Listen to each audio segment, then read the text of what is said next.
Hi friends, मी निलेश सदात पुन्हा एकदा तुमच्या सर्वांचं आपल्या EMPSC आणि ॲग्री MPSC या यूट्यूब चॅनलवर सर्वांचं स्वागत करत आहोत. तर आज आतापर्यंत आपण 2 पंचवार्षिक योजना बघितल्या आहेत आणि आजची आलेली आपली तिसरी पंचवार्षिक योजना. आणि ज्या काही आपण या पंचवार्षिक योजना देत आहोत हे फक्त आपण एकाच बुक मधून देत नाहीये. आपण काय करत आहोत की आपलं देशले सरांचं बुक झालं, त्यानंतर आपलं रंजन कोळंबे सरांचं बुक झालं आणि 11वीचा ते जे काही इकॉनॉमिक्स आहे तर 11वीच्या इकॉनॉमिक्स मधलं सुद्धा आपण काय केलंय म्हणजे कंबाईन एकत्र करून ही आपण पंचवार्षिक देत आहोत. आधीच्या ज्या काही 2 पंचवार्षिक होत्या त्यामध्ये जी काही दुसरी पंचवार्षिक योजना होती तर त्याच्यावर आतापर्यंत बरेचसे प्रश्न विचारले गेलेले आहेत.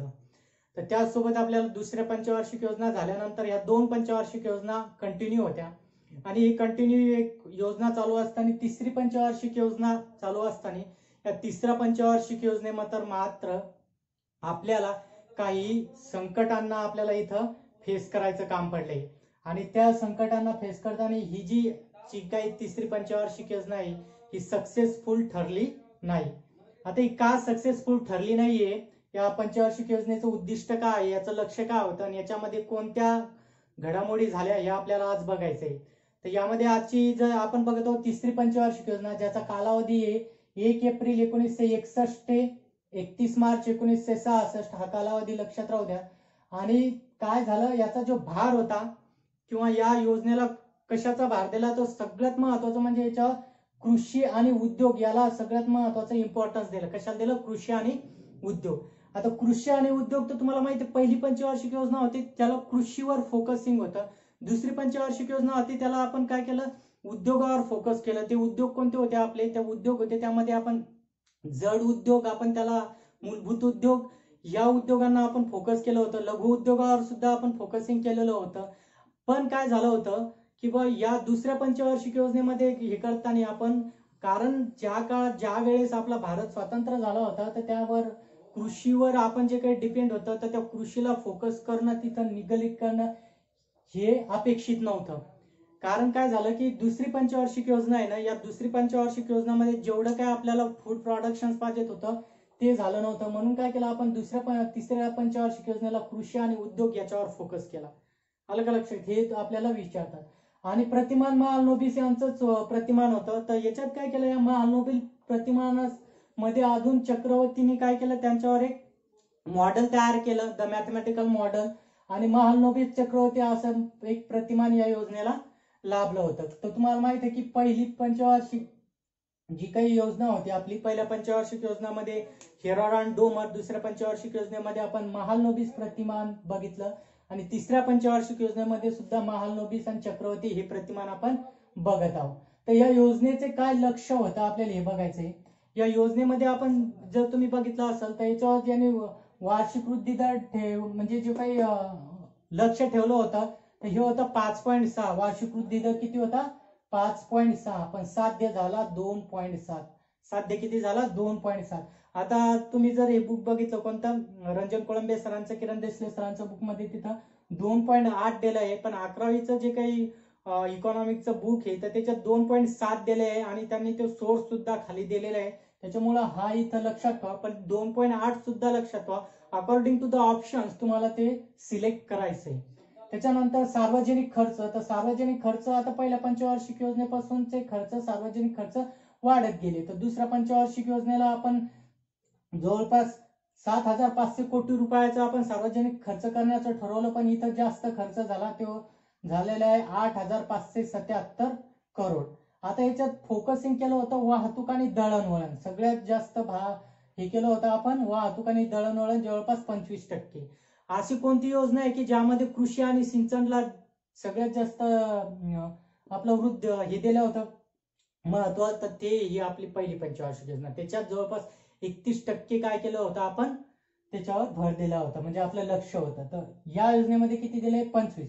पण या योजनेमध्ये काय केलं आपण? कृषीला भर दिल्यामुळं आपण वाहतूक आणि दळणवळण हे जे होतं, जे दुसऱ्या पंचवार्षिक योजनेमध्ये हे जास्त होतं, इथं थोडं कमी करण्यात आलं. उद्योगाचं इथं 23% लक्ष ठेवण्यात आलेलं आहे आणि कृषी आणि सिंचन याचं लक्ष ठेवलं होतं 21%, जे की मागच्या योजनेमध्ये आपण ते 20% पर्यंत होतं.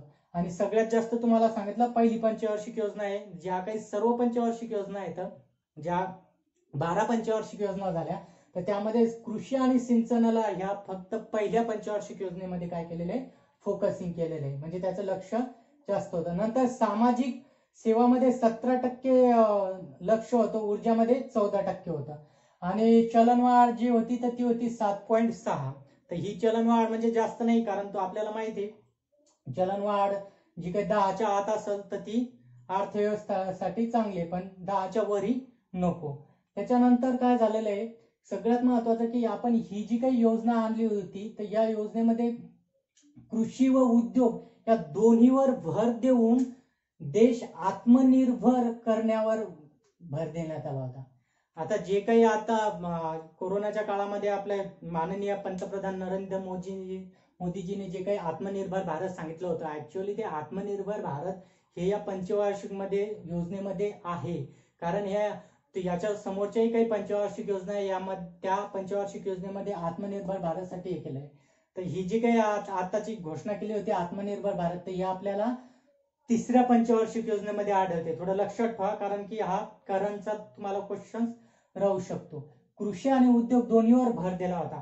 काय केलं होतं, कारण पहिली पंचवार्षिक योजना कृषी, दुसरी पंचवार्षिक योजना उद्योग, आणि तिसऱ्या पंचवार्षिक योजनेला आपल्याला कृषी आणि उद्योग असं दोन्ही याच्यावर आपण काय केला होता, भर दिला होता. त्याच्यानंतर आपण याच्यात रोजगार निर्मिती हे एक महत्वाचं याच्यात लक्ष ठेवलं होते. संधीची समानता, म्हणजे सगळ्यांना संधी भेटल्या पाहिजे त्या, आणि ह्या ज्या काही संधी असतील ह्या समान असतील. त्याच्यानंतर स्वावलंबी व स्वयंपूर्ण अर्थव्यवस्थेची निर्मिती करायची, म्हणजे हेच आत्मनिर्भर म्हणजे काय सांगितलंय तुम्हाला, स्वावलंबी व स्वयंपूर्ण अर्थव्यवस्था, म्हणजे जी काही आपली अर्थव्यवस्था आहे, तर जे काही प्रोडक्शन होतात किंवा जे काही वेगवेगळे सर्व्हिस सेक्टर असतो का तुमचं इंडस्ट्रियल सेक्टर असो, त्याच्यामध्ये आपण स्वावलंबी व्हायचंय, म्हणजे बाकीच्या देशावर आपल्याला आयातीसाठी पूर्णपणे अवलंबून राहायचं नाहीये. आलं का लक्षात? त्याच्यानंतर आता याच्यात राजकीय ज्या काही घडामोडी झाल्या ह्या महत्वाच्या आहेत. आलं का लक्षात? राजकीय घडामोडी काय आहेत, महत्वाच्या आहेत. कारण काय झालेलं आहे, आपलं पंचवार्षिक योजनेचं जे काही हे उद्दिष्ट होतं, तर हे उद्दिष्ट 5.6चं होतं, आणि हे कम्प्लीट न होण्याचं कारण ह्या ज्या घटना, हे जे काही भारतावर संकट आले याच्यामुळेच आले. तर त्यामधलं पहिले एक संकट होतं ते म्हणजे भारत आणि चीन युद्ध. भारत आणि चीन युद्ध 1962ला झालं होतं. यामध्ये हे केव्हा झाले, तिसऱ्या पंचवार्षिक योजनामध्ये. कारण सध्या तुम्हाला माहिती आहे की भारताची आणि चीनचं सध्याही संबंध बिघडलेले आहेत. आलं का लक्षात? तर भारत आणि चीन युद्धामध्ये काय झालं होतं, ते जे काही आपली भारताची बाउंड्री होती, आसामच्या अरुणाचल प्रदेश आसामच्या साईडला जे काही आपले मॅकमोहन जी रेष आहे भारत आणि पाकिस्तानला जे काही डिवायडेड करतात, तर आपला एक तिबेटचा एक पार्ट आहे चायनाचा, तर त्याच्यात हालचाली चालू झाल्या होत्या त्या तिबेटच्या पार्टमध्ये. आणि तिबेटच्या पार्टमध्ये हालचाली चालू झाल्यानंतर आपण काय केलं, तिबेटचे जे काही दलाई लामा होतात यांना काय केलंय, सपोर्ट केलं होतं. आणि याच्यातूनच नंतर काय सीमावाद निर्माण झाला, आणि भारत आणि चीनचं 1962चं युद्ध झालं होतं. आता हे युद्ध झालं, त्याच्यानंतर काय झालं, पुन्हा भारत आणि पाकिस्तान युद्ध. म्हणजे बघा, या पंचवार्षिक योजनेमध्ये आपल्याला दोन हे मोठ्या संकटांना आपल्याला इथं सामोरं जायचं काम पडलं. एक भारत आणि चीन युद्ध 1962, दुसरं झालंय भारत आणि पाकिस्तानचं युद्ध 1965ला. हे केव्हा झालं, 1965ला. आणि ह्या दोन गोष्टी तर घडल्याच, पण सोबतच काय झालंय, आपल्याला दुष्काळाला सुद्धा समोर जायचं काम पडलं. म्हणजे ही एवढी अपयशी योजना ठरली आहे, कारण की संकट, मी पहिले तुम्हाला सांगितलं की या योजनेमध्ये खूप साऱ्या संकटांना आपल्याला तोंड द्यायचं काम पडलं होतं. आणि ती महत्वाची 3 संकट म्हणलं तर भारत आणि चायनाचं युद्ध जे 1962ला झालं, त्याच्यानंतर भारत आणि पाकिस्तान युद्ध जे 1965ला झालं, आणि त्याच्यानंतरचा जो दुष्काळ आहे तो, म्हणजे हे सगळे महत्वाचे योजना होता. म्हणजे या युद्धामुळे काय झालं, आपल्याला आपला जो काही आपल्याला खर्च करायचा होता विकासावर, हा खर्च आपल्याला संरक्षण क्षेत्रावर करायचं काम पडलं होतं. कोणावर करायचं काम पडलं होतं, संरक्षण क्षेत्रावर खर्च करायचं काम पडलं होतं. त्याच्यानंतरच अजून एक गोवा मुक्ती संग्राम, हे तुम्हाला माहिती असेल. गोवा मुक्ती संग्राम म्हणजे आपला भारत देश स्वातंत्र्य झालाच होता, पण तुम्हाला माहिती आहे की जे पोर्तुगीज आहे त्यांची सगळ्यात प्रथम त्यांची वसाहत म्हणजे कुठं, गोव्याला होती. आणि तो गोवा अजून स्वातंत्र्य झाला नव्हता, तो मुक्त झाला नव्हता पोर्तुगीजामधून. तर ते जो गोवा मुक्ती संग्राम झाला, याच्यात तर ही मग त्यानंतर काय केलं, मग आपण 12वी घटना दुरुस्ती केली आणि 12वी घटना दुरुस्ती केली होती 1962 ला. आणि त्यानुसार मग काय केलं आपण, गोवा, दीव दमण यांना काय केलंय आपण केंद्रशासित प्रदेश म्हणून काय केलं, यांना दर्जा देण्यात आला. त्याच्यानंतर हिंदी विरोधी चळवळ, म्हणजे जे काही दक्षिणेकडले स्टेट होते तर त्यांचा हिंदी भाषेला काय होता, विरोध होता. तर ती एक चळवळ दक्षिण भारतामध्ये त्यावेळेस चालू झाली होती. त्याच्यानंतर विकासाच्या योजना काय, तर विकासाच्या योजनेमध्ये सगळ्यात महत्वाची तुमची संघन कृषी क्षेत्र कार्य, ज्याला की आपण काय म्हणतो, इंटिग्रेटेड ऍग्रिकल्चर एरिया प्रोग्राम. हे जर तुम्ही आता ही जी स्कीम आहे तर ही तुम्हाला दिलेली आहे रंजन कोळंबे सरांच्या बुक मध्ये हे दिलेले आहे. पण जर तुम्ही किरण दिसले सरांचं जर बुक यूज केला असेल तर तिथं मात्र ही योजना दिलेली नाही. त्याच्यामुळे ही योजना एक लक्षात घ्या, कारण मी तुम्हाला तेच सांगत आहे की आपण काय करत आहे की हे सगळं काय करत आहे तुम्हाला एकत्रित आपण देत आहोत. ही केव्हा झाली, हे 1964-65 मध्ये कोणती, संगण कृषी क्षेत्र विकास कार्यक्रम. त्याच्यानंतर काय झालं, कृषी किमती आयोग. आता कृषी किमती आयोग स्थापन करण्याचं याचं कारण असं होतं, कारण की काय होत होतं, जे काही प्रोडक्शन होत होतं पण याचं जे काही खरेदी होत होती तर या खरेदीचा असे कोणतीही नियमावली नव्हती. काय नव्हती, कोणत्याही प्रकारची अशी नियमावली नव्हती. म्हणजे एका राज्यामधून घ्यायचं आणि दुसऱ्या राज्याला काय करायचंय, जास्त भावामध्ये ते विकायचंय. आणि त्याच्यातच हा दुष्काळ आलेला होता. त्याच्यामुळे हे जे काही अन्नधान्य खरेदी करत होते तर हे अन्नधान्य खरेदी करून त्याचा काय करत होते, हे व्यापारी लोक काही त्याचं मोठ्या दराने विकत होते. त्याच्यामुळे काय झालं की शासनानं काय केलं की बा एक कृषी किमती आयोग नेमला होता, जो की 1 जानेवारी 1965 ला प्रोफेसर दंतवाला यांच्या अध्यक्षतेखाली हा आयोग नेमण्यात आला होता. 1985 मध्ये या आयोगाचं नाव बदलून याचं CACP असं नाम करण्यात आलं होतं. काय करण्यात आलं, CACP, commissions for agriculture cost and price. CACP म्हणजे काय, commissions for agriculture cost and price असं नामकरण करण्यात आलं होतं.